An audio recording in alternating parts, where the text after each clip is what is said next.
Hello, guys, and welcome to the show. Welcome this Saturday night, almost Sunday, getting right on there on the weekend. I hope you guys are having a great weekend. You know what we're going to talk about tonight? We're going to talk about the brick exit. We're going to talk about the silver and what effect the brick exit had on silver and gold. Okay, precious metals. Now, when I'm talking about what effect it had, I'm talking about the effect it had back in the 23rd of June 2016 when they unexpectedly, nobody expected it. They suddenly, all the bookies were all taking bets that they were going to stay in the European Union. They thought for sure everything was set. They thought the vote was going to go their way and they were going to roll on through, and the vote would say, okay, we're going to stay in the European Union. It took everybody by surprise, took everybody by shock, including the boys in Brussels. The boys in Brussels do not like it that Great Britain showed backbone. They don't like it. I'll tell you what. But here's the ramifications, and here's what I'm going to say. We got, right now, an imminent stock market collapse. The system is completely over-leveraged with debt. And debt has become credit. So all of the money is actually debt. It's just who owes who what. They've just basically shifted money around through the derivatives market and through the system. This liquidity, its excess liquidity is riddled. The system's riddled with it from all the years of quantitative easing. Now the Fed's sucking that liquidity out at the rate of $50 billion a month, and they're raising interest rates. This is a no-brainer. This is a recipe for disaster. And disaster's coming. And I don't think we're going to make it to the end of this year. The next interest rate hike's likely coming in December, and I think that's going to do it. We'd be very lucky if we'd actually make it through the next interest rate hike and through Christmas and through the New Year's. We'd be very lucky if we do that. But now we have a hard date on when the crisis is going to come if somehow we're able to manage to squirm through and they're able to somehow kick the can down the road for a few more months. We've got a hard date now. Have your preparations finished by, I have it right here, you got to have your preparations finished by the 29th of March 2019. I'm going to explain to you why. When the brick exit went through back on the 23rd of June 2016, they weren't really exiting. Britain was not exiting the European Union. Not at that time, and everybody knew they weren't exiting the European Union, but they just passed a vote that they were at some point in the future going to leave the European Union. They passed that vote. That was enough to cause tremendous chaos in the markets and chaos to the British pound. Now, what do you think's going to happen if they decide to do a hard brick exit, the real thing? Not just passing a vote to do it at some point in the future, but when it really actually hits and they make a hard brick exit. What do you think's going to happen with the unstable economy we have now? And if we make it to March, and I say that's a big if, by that time the Fed will have pulled ding ding, like November, ding ding, 50 billion out of the markets. December, 50 more billion. January, 50 more billion, then 50 more billion, 50 more billion. It's cumulative, you see? Right? That's $250 billion they're going to suck out between now and then, between now and March. Plus, they'll probably raise interest rates yet again if they can. Now, that's taking it. That's if we got to March. I don't think we're going to get to March, but say we get to March. All of a sudden, we're going to run right smack into this wall of the brick exit actually really happening. Okay? So let's start the charts right here and take a quick look at this stuff. What we have here is the business people right now are calling for a vote on the Brexit terms. Now, there's two types of terms they have here. Both of them are bad, really bad. And I think that they're going to go for a hard Brexit, and I'm going to tell you why. The boys in Brussels want to set an example of Britain because Britain showed backbone. They don't like people to stand up to them, show backbone. The British people showed backbone, and they don't like that. So now, it says more than 70 business figures are calling for a public vote in the final terms of the Brexit from the European Union, warning that the country faces either a blindfold, in other words, a bad deal, or a destructive hard Brexit. So either way is bad, really bad. Either way, Britain is leaving the European Union. Okay? If they take the destructive hard Brexit or they take the blindfold, either way, the British people have had their say. They're going to leave the European Union. It's the people's vote. And so, what we're looking at here is another article right here from the Sunday Express. Brexit bombshell. Ireland secretly planning for a hard Brexit. A shock survey of the border. The Irish government is drawing up plans for a hard Brexit, which would involve increased checks along the border with Northern Ireland and the revival of checkpoints not used since the dark days of the Troubles, which one source claiming preparations were a lot more advanced than he was being acknowledged publicly. And so what's happening here is things are starting to gear up and things are starting to move toward a hard Brexit coming. It's got a lot of it's got to do with these Brexit terms. And what they're doing is right now they're like a dog. They're like two dogs chewing over a bone, you know? And in the end, they're going to finally get this bone chewed over. Now, to understand what effect this could have on gold and silver, we have to go back. We have to go back to the original Brexit here. The price of silver during the 20th to 24th of June 2016, just slightly post-Brexit vote.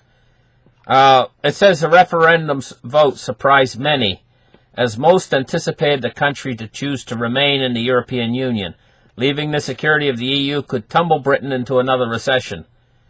In fact, I believe personally that the boys in Brussels are going to want that outcome.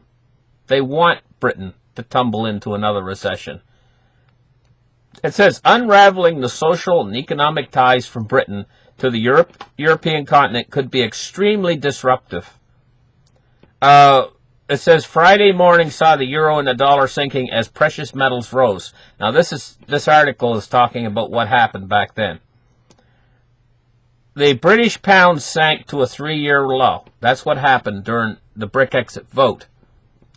And silver soared to $18 per ounce on Friday morning, it says. Right? And I remember back then, the price of silver was going up, up, up, up, up. What's going to happen this time if everything collapses and real fear hits? And it's a real Brexit, a real hard Brexit. It's not just a vote for the Brexit. What's going to happen? I'm going to tell you guys, probably we have limited time amount left to prepare for this. This is a hard date right here. If we get through everything else and we make it to March of 2019, I think the way it's swinging right now, it's looking like a hard Brexit, and that will take everything down quite seriously. And the reason why is because the financial system is becoming more and more unstable. More and more, it's complexity theory is what it actually is. It's like a snowdrift on the mountain that keeps snowing for 3 days, and there's a big drift up there, and the drift gets heavier and heavier. It's all quiet. All's quiet. Doesn't make any noise or anything up there before the avalanche. But what's happening is as the snow is coming down and landing on the other snow, it's applying more and more pressure. And this is what's happening in the financial system right now. As the Fed withdraws liquidity, it's not moving yet. Nothing's moving. But when it comes, it's going to come in an avalanche. The effect of them withdrawing liquidity. You just can't withdraw $50 billion worth of liquidity every single month from the U.S. dollar without the dollar creeping up, which is exactly what it's doing, and without bond yields slowly rising, which is exactly what they're doing, and without the stock market rolling over at some point, because when bond yields get high enough, they're going to take the stock market down. So prepare. Get your preparations made. Get your $5 bills put away for yourself. Get a little bit of, it'd be a very smart idea, probably get a little bit of physical silver for yourself. And prepare for the worst and hope for the best. Don't forget toilet paper. I'm serious. There might be shortages of an awful lot of things. And all you need in your house to prepare is one closet. Put your bottled water down in the bottom, of the closet, and put your canned food above your bottled water, probably, and or put the canned food at the bottom and put the bottled water on top of it. The heavy stuff down in the bottom is what you want. That's what I'm trying to say. You want an emergency kit with Band-Aids in it and possibly some medication. Wouldn't hurt to have a little bit of iodine in there and stuff like that, I'll tell you what iodine's good for. If for some reason you get a nuclear meltdown someplace, you can take a drop of iodine and put it in a glass of water. Well, no, listen, don't listen to what I'm saying. This is only for an emergencies. Don't listen to what I just said about that. Do not do that. Do not do that. But if there's a nuclear meltdown, some people have done that. They have taken a drop of iodine, put it in a glass of water, because it prevents the radiation from uptaking into your thyroid gland. But don't do that. Don't do that. I'm not recommending you do that. Anyway, let's get on with the subject matter here. Well, it's dangerous. First off, that would only be something you would do if everybody's hair is starting to fall out. Then you might do that, But I mean, and right now, the way it is right now, don't ever try that. Don't ever put anything in your mouth that is not. But anyway, I'm getting sidetracked here. What I'm really getting at is you want to have your emergency preparations prepared. You want to have water. Maybe people won't have water. Quite seriously, and there may actually be power outages. And this situation could be, rather, for a little while, it could be really bad when the economic system collapses. And the reason why is the distribution chains are all set up to the trucking industry. And the trucking industry is all connected to the banks. Anyway, let me turn this chart off here, and let's move on. We'll talk about this a little bit more. The trucking industry is all connected to the banking system. And they have to make payroll and stuff, And if the banks decide that, hey, you know what, King, we're closing our doors for, like, a holiday, bank holiday, and they freeze up the lines of credit between banks, interbank lending freezes up, and there's a credit freeze in the system, then they're going to freeze everything for a little while, for a very little while. But it doesn't take very long for the store shelves to go empty, for crying out loud, because the trucking industry then can't move their trucks because they can't use their credit to buy fuel, and everything just-in-time supply chains just basically come to a stop for a little while, and the world goes crazy.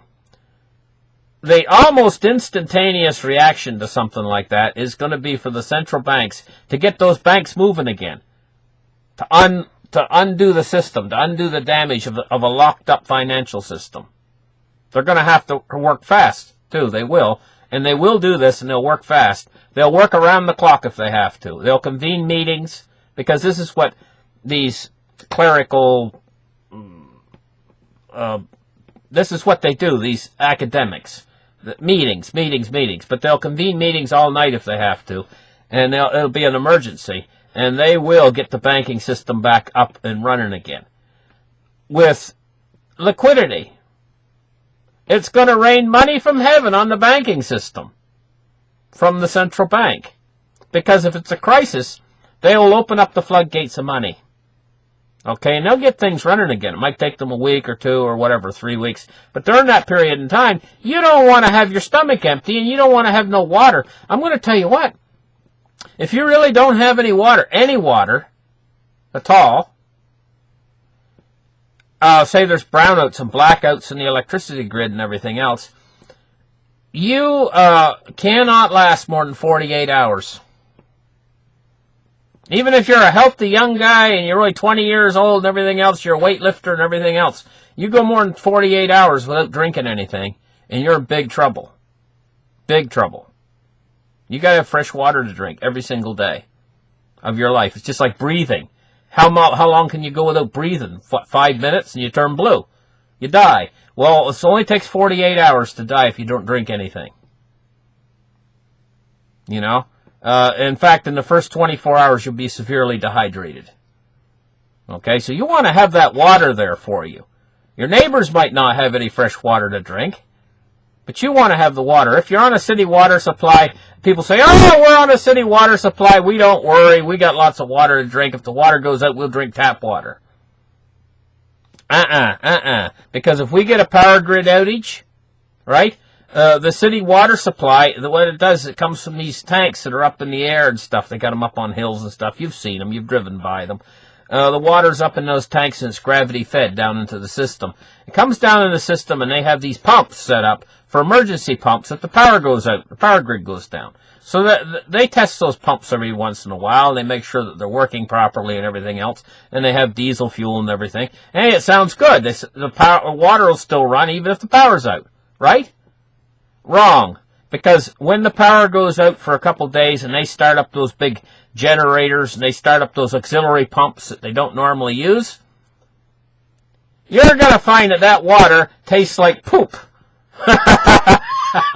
Quite seriously. You're not going to want to drink it without at least filtering it and boiling it. And what the city will do is they'll put out a boil order. Right?